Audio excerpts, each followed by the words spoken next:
যেটার ভয়ে ছিলাম সেটাই হলো। আজকে সকালে জমি দিয়ে গিয়ে করে দেখি দাদারা অন্য জমিতে মাটি ধরাচ্ছে। আর আমাকে বলল যে, "এই জমিটা হয়ে গেলেই তারপরে তোর জমিটাই লাগবো। ততক্ষণ তুই গিয়ে করে সারগুলো নিয়ে এসে রেডি করে রাখ।" তারপরে আমি গিয়ে করে সারগুলো নিয়ে এসে জমির পরিমাণ হিসেবে আলাদা, আলাদা বস্তায় সারগুলো ভাগ করে রেখে দিলাম।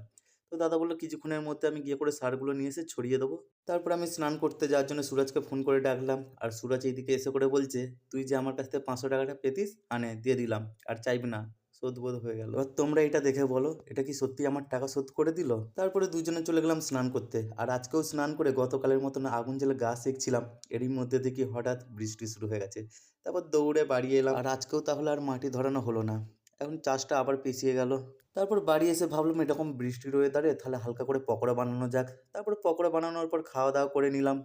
আর খাওয়া-দাওয়া করার পর খুব ঠান্ডা লাগছিল। আর করারও কিছু ছিল না। তাই দুটো কম্বল ঢাকা নিয়ে শুয়ে পড়লাম। তো আজকের মতো এইটুকুই। তোমার সাথে দেখা